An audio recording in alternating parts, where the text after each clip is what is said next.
Meus queridos irmãos e irmãs, na igreja nós temos 2 credos, 2 orações que nós usamos para a profissão da fé.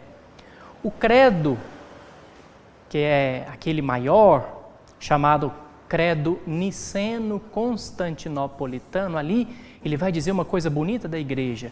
Creio na igreja una, santa, católica e apostólica. A igreja, ela é apostólica. O que significa isso?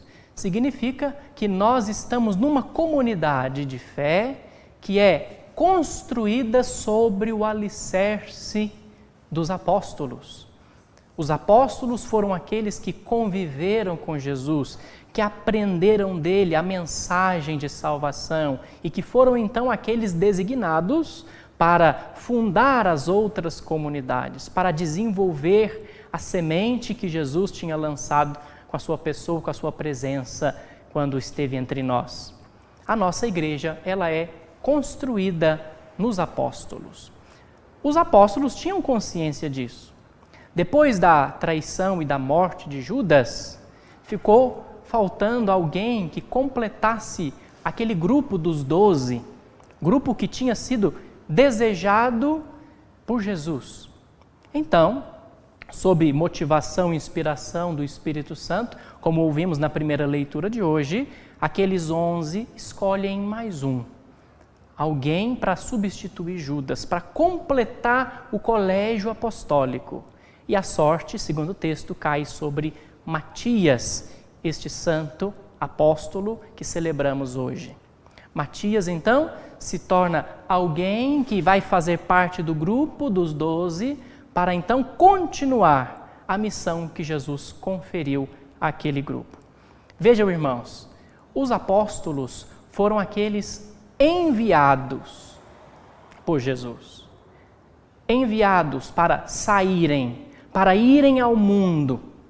Mas antes de saírem, os apóstolos precisaram permanecer. Permanecer significa aprender, assimilar tudo aquilo que é importante para então depois, ao serem enviados, a palavra apóstolo significa exatamente isso, ao serem enviados, transmitirem aquilo que receberam enquanto permaneciam com Jesus. O texto da primeira leitura diz que Matias foi escolhido porque ele acompanhou Jesus, acompanhou a comunidade, acompanhou os discípulos, desde o batismo até a sua paixão e ressurreição. Ou seja, uma pessoa, um discípulo que permaneceu o tempo todo e escutou da boca de Jesus seus ensinamentos, viu seus milagres, apreendeu as suas atitudes.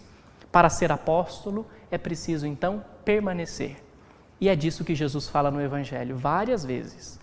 Permanecer, estar comigo, partilhar do meu amor, ter os mesmos sentimentos. O apóstolo, ele é alguém que então assimila, aprende algo que o coloca então na missão de Jesus. O que é que o apóstolo assimila de Jesus? Não é só um conteúdo, uma mensagem doutrinal, mas sobretudo uma atitude vivencial. O amor. Esse é o diferencial do cristianismo. Não é só uma teoria, não é só uma filosofia, não é só uma doutrina religiosa. O cristianismo é, sobretudo, um modo de vida, uma atitude de amor, um comportamento que é parecido e conformado com o comportamento, com a vida de Cristo. O apóstolo se torna, então, sinal de amor. É alguém que transmite o amor, como no Evangelho nós vemos uma circulação de amor. O pai ama o filho e o filho permanece nele. O filho ama os seus, ama os apóstolos e permanece neles. Os apóstolos, amando os outros, amando o povo, transmitem este amor, que é a maior mensagem do cristianismo. Então, irmãos e irmãs, vejam, se nós, como apóstolos escolhidos e enviados por Jesus, devemos testemunhar a sua pessoa, só poderemos fazer isso se permanecermos com Ele.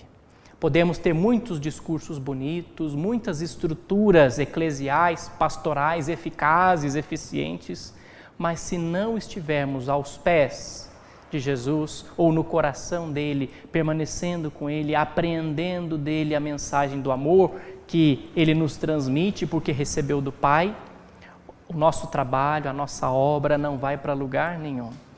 Estamos vivendo um momento em que estamos privados dos sacramentos, da participação pública das atividades religiosas da nossa igreja.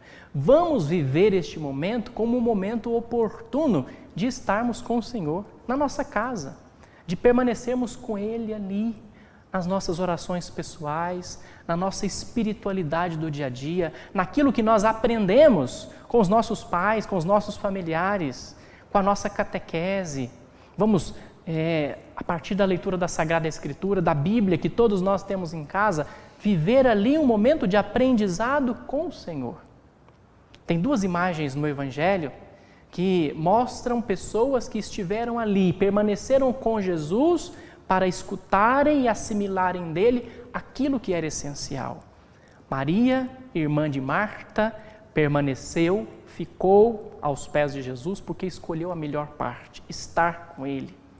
E na última ceia, o discípulo amado encosta a sua cabeça, o seu ouvido, a sua mente no peito de Jesus para assimilar dele a mensagem de amor.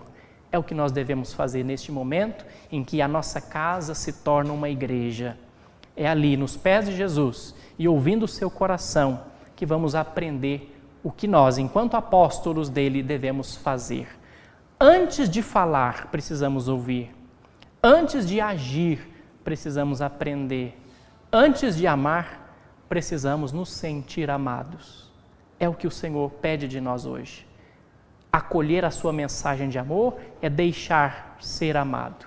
Assim como um fio de eletricidade, para conduzir a energia, precisa estar ligado na fonte e no receptor, nós, para funcionarmos bem, precisamos estar conectados na fonte e então levarmos da fonte aquilo que o receptor precisa.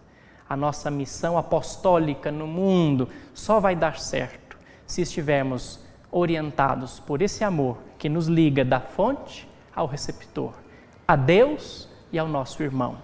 Peçamos então a Jesus que neste momento nós aprendamos a escutá-lo, a experimentá-lo, a permanecer com Ele, a cultivar a nossa intimidade com Deus.